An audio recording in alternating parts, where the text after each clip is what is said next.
If you've learned how to play May 9th, but you'd like to understand what's going on under the hood a little bit more so that you're not just playing numbers from a tab, I'm going to do a little dive into the harmony, maybe try and understand what Mark Speer's thinking when he's written these parts and when he's playing it. So let's get into it.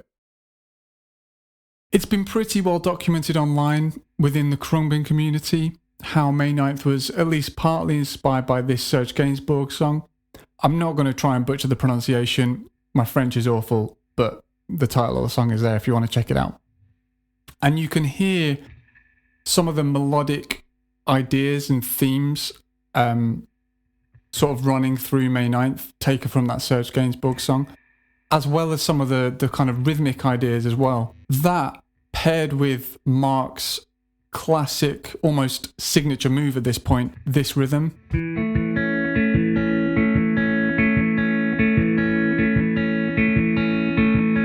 which he does in so many songs, and that's not a criticism. I love it. It's part of his style now. On the subject of rhythm and groove and timing, something I didn't mention in the lesson because the lesson was already going to be, nearly an hour long, is how the 16ths that he plays are not always in completely straight. If I play some of the A section with a click at 70, and I'll play it completely straight,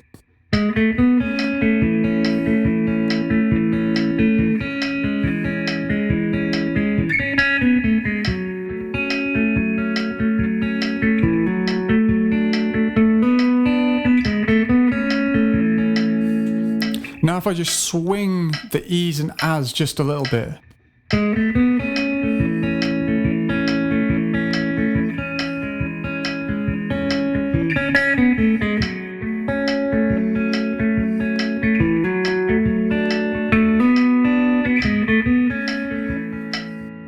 it's not always that swung, but I'm just saying it's not entirely straight the whole way through.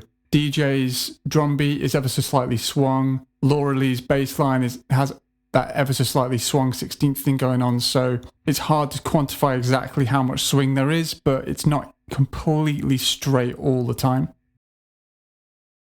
Okay, on to our first bit of harmony analysis. Voice leading. During the A and C sections, Mark is employing voice leading throughout.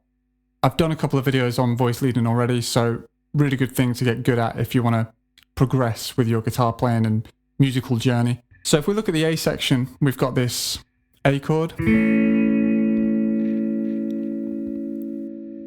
then he goes to C sharp minor. But look how we've got three voices, the A chord, and when it goes to C sharp minor, only one of the voices moves, and that voice only moves a semitone or a minor second. It just creates this really strong, smooth sound. There's nothing too surprising or jarring. And then when it goes to the F sharp minor, the top voice, the highest voice, remains the same from the C sharp minor. The inner voice moves up a minor second, back to where it started, and the lowest voice moves up a major second. In fact, up to this point, that highest voice has not moved. A major, C sharp minor, F sharp minor. And then when it goes to D, the two lowest voices remain the same, and the highest voice just goes up a minor second to D. So we've got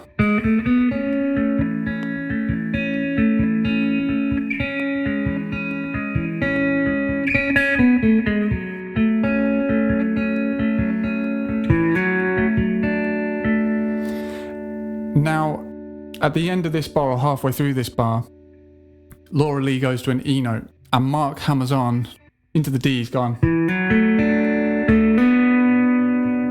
just as she hits the E.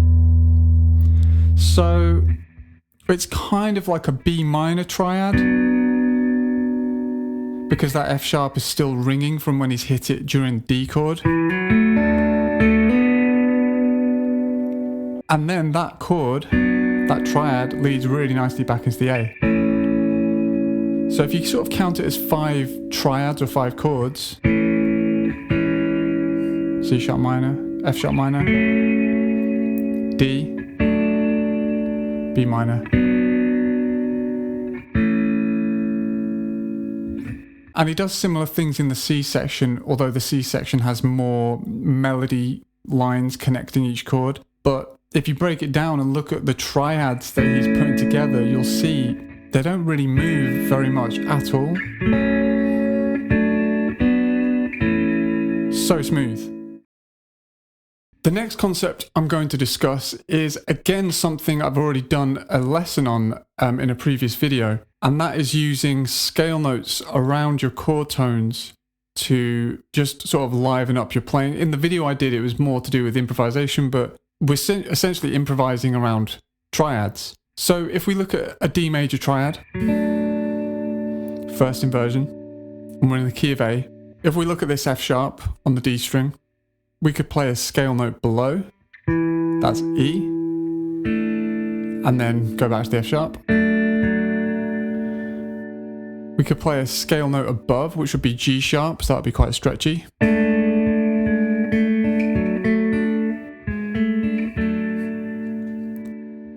On the G string, we've got an A note, so a scale note below would be G sharp. And a scale note above that A would be a B, so that would be the 4th fret on the G. And finally, the highest voice, we've got a D, so a scale note below would be C sharp. And a scale note above would be E.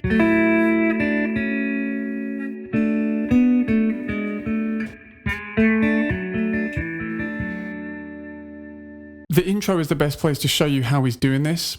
The intro goes from D, first inversion, to E, first inversion. And he could have just gone.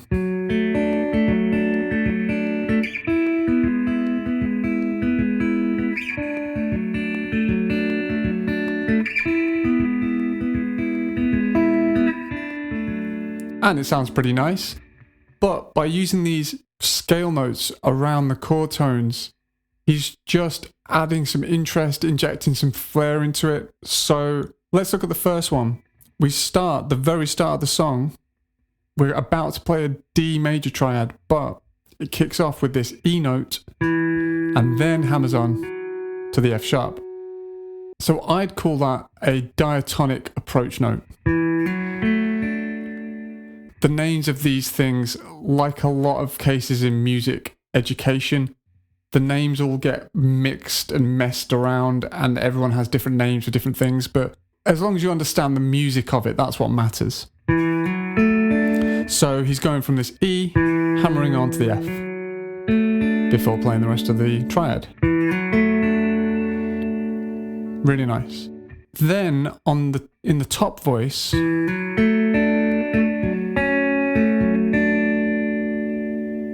so I'd call that a neighbour tone, because we've already heard this D. He then takes it down to the C sharp and back up to the D. Like that. So we've got approach note, neighbour tone. Then up to the E. Now here, again, instead of playing the regular E major triad, he's on the D string, he's playing an F sharp, kind of setting us up for, and I agonized over this note a lot when I transcribed it, this F sharp, because it does sound a little bit odd and it's not really, really clear in the original, but it definitely doesn't sound like. So I'm sticking with that F sharp. I think that's right. Anyway, back to the lesson. So he's playing F sharp, for a couple of beats before finally doing that approach note thing, and it approaches the G sharp because he does that hammer on. So he's approaching that chord tone from a diatonic step below. He then takes us back to the F sharp and then takes us back down to the D.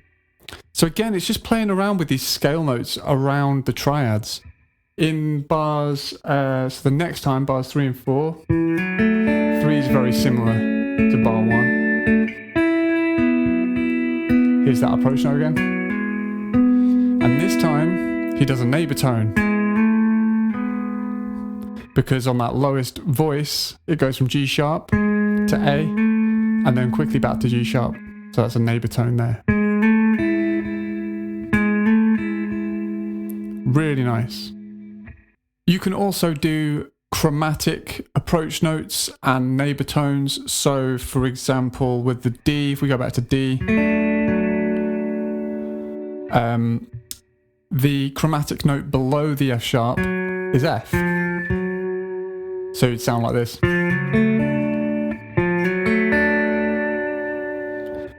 Kind of has a bit more of a bluesy country kind of thing going on.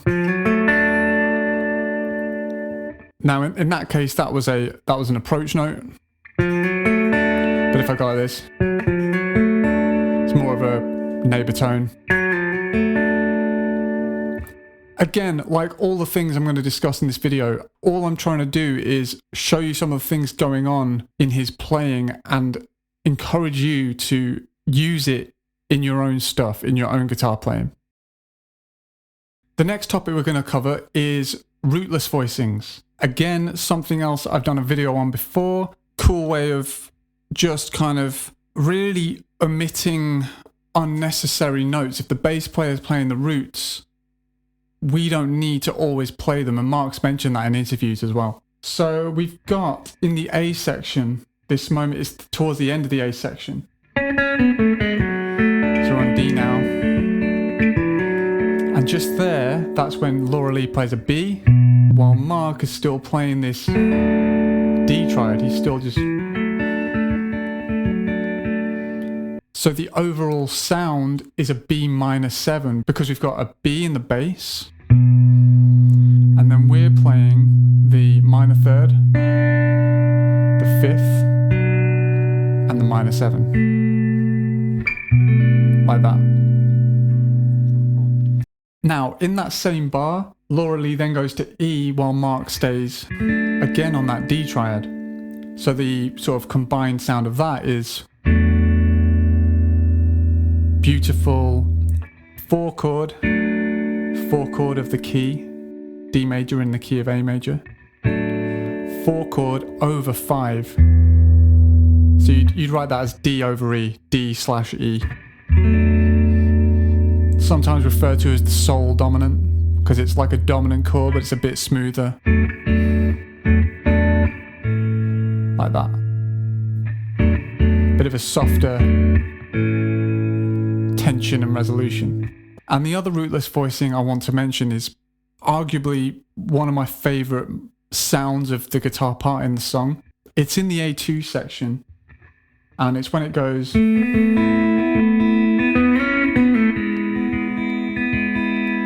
It's this triad here. So he's gone, which is an A sus2 sound. And then he goes to this triad, which if you looked at it in isolation out of context is an E major first inversion. We've got an E, G sharp, and a B. But because Laura Lee's playing a C sharp, it sounds like a C sharp minor 7, and it's just a beautiful, beautiful way of playing it.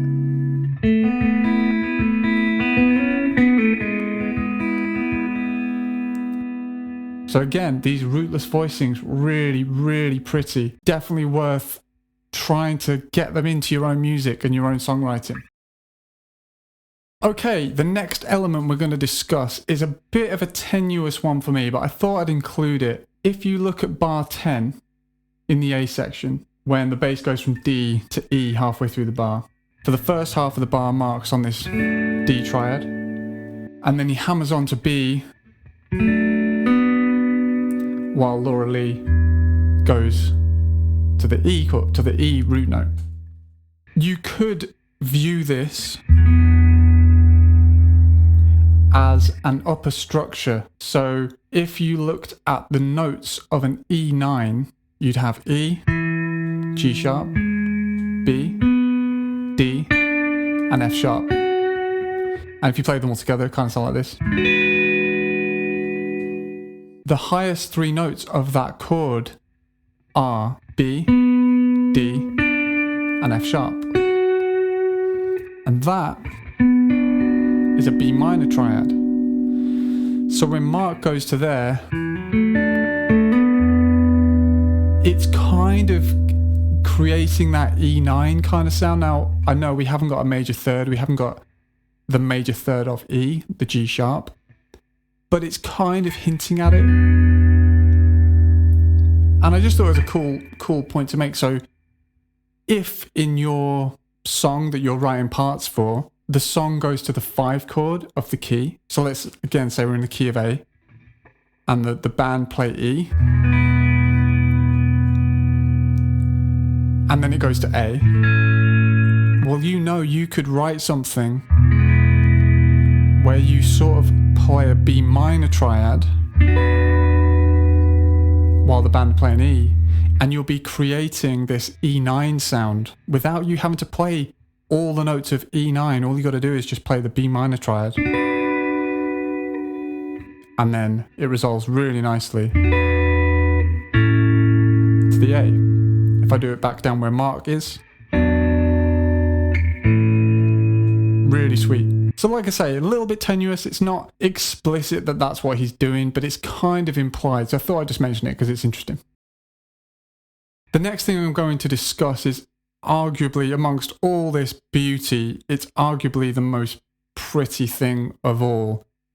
And it's the little melody lines that he's playing in between the picking rhythm part.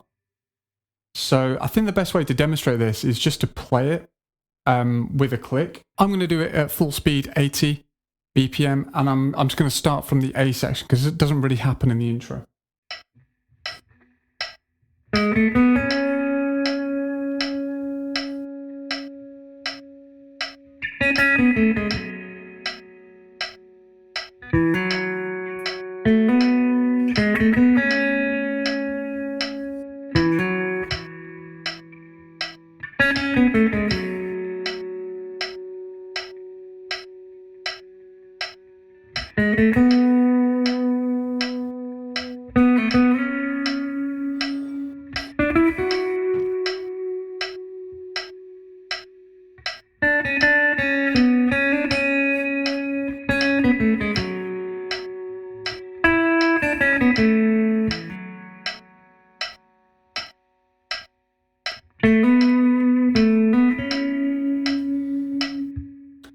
You get the idea. In amongst all that picking part stuff, he's managing to inject those little lines, and he's almost singing a melody alongside the actual vocal melody that's going on, and often they are kind of call and response, so you'll notice it's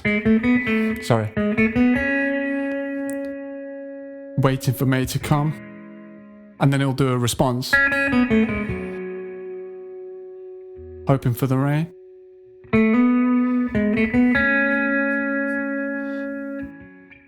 Another line, response. Another line. And then, it's almost call and response, and when they're not, they're kind of interweaving really nicely. So yeah, just really beautiful. Again, something you could try and employ in your own part writing. At the end of the C section, going back into the A section, there's this really nice textbook dominant 5 chord going back to the 1, and it's this thing.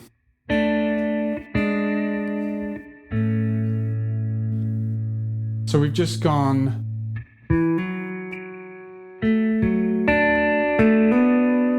and then he goes, and that that note, even though on the tab it says to only play the G sharp, we're still kind of feeling the effects of that D, especially because he's got so much reverb, you know, so. But if I keep that D going, now that interval, extremely dissonant. It doesn't get much better if I add the bass note in either. That's a little bit better. But that interval on its own is a tritone. G sharp, D, that's a flat 5 or a diminished fifth. And it just creates the perfect tension for this resolution. The G sharp goes up to A.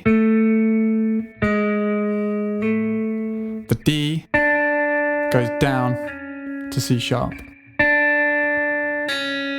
Put the two together.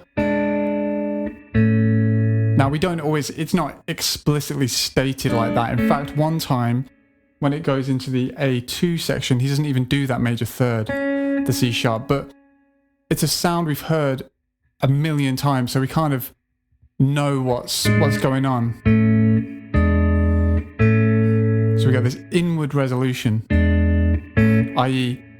the notes are going like this, towards each other. G sharp to A, D to C sharp, inward resolution. Very small point, but just a classic songwriting, part writing device, really. Again, something to get into your own compositions. I haven't really talked much about the B section other than the beautiful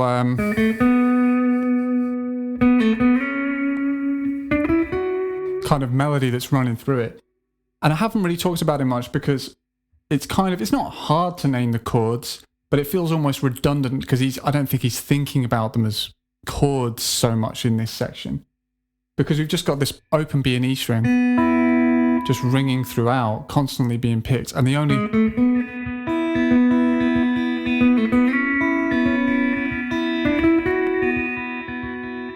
only voice that's moving is the G string, you know, so the open B and E just stay the same. I could name the chords, and in fact the first chord is definitely worth naming because it employs another technique that again I've already done a video on, and that is using double stops to outline seventh chords. So Laura Lee's playing C sharp, Mark is playing a B, he's actually playing two Bs, got this unison note here, and he's playing an E. So when we view C sharp as the root, we've got a minor 7, the B, and the E is a minor third. And if you've seen my video on double stops for seventh chords, you'll know that that is enough to outline a C sharp minor 7. We don't need the fifth, we don't need a G sharp. So that is just a really nice way. It's another way he's outlined a C sharp minor 7 because we've already discussed how he does it in the A2 section with this one. But with this one, he's only playing a double stop, essentially, a B and an E. And yet it creates that C sharp minor 7 sound. Now the other chords I could name if I wanted to name them. Again, I don't think that's how he's thinking about these at all, but just in case you're interested, what I've called F sharp minor, I would call F sharp minor 7 add 4 or F sharp minor 7 add 11 because we've got, so Laura Lee's playing an F sharp. Now, we're not playing an A minor third, but two things. F sharp in the key of A is the 6th chord, and the 6th chord is usually minor, and our brains just kind of fill in the gaps and put 2 and 2 together, and we can kind of hear that it's a minor chord. So even though we're not playing an A, it still kind of feels like a minor chord. But then the minor chord is pretty much explicitly stated because the oh, what a dream. That note on a dream is an A, which is a minor third of F sharp. So the melody, the vocal line is singing the minor third. And then we've got the 5th, C sharp. We've got a 4 or an 11, B, and we've got a minor 7. So all in all, it creates that F sharp minor 7, add 4, or F sharp minor 7, add 11 sound. And then finally, what I've called D, if I really wanted to name it, it would be D6-9. So that'd be D6/9, because we've got the major third, F sharp, we've got a B, which is a 6, and we've got an E, which is a 9. This kind of sound. Or this is a classic 6/9 voicing. Like that. Again, not at all. I don't think D6/9 ever entered Mark's mind when he's playing this. Like I say, it's not how he's approaching this. But it's interesting, you know, if you wanted to play like a chord version on guitar or piano, it's cool to know what notes are absolutely necessary and what chord that creates. Right, I think that's just about enough nerdy stuff for you to get stuck into. Go away, try and implement some of these ideas, try and employ these techniques in your part writing, whether that's writing for guitar, writing for piano, whatever it is, writing for strings. You've got loads of ideas there that you can go and take away and try and inject into your own thing. Hopefully you found this useful. This is quite an in-depth, different kind of style of lesson for me. This kind of analysis I do all the time with my one-to-one students, but I've never done anything like this for YouTube. So if it's not quite 100%, you know, I'm just trying stuff out. Hopefully you found it useful. And if you'd like to support the channel, please subscribe, like the video. If you'd like to support me even more, the link to my Patreon is below, as always. Any questions, drop them in the comments, and I'll do my best to get back to you. Otherwise, I'll see you next time.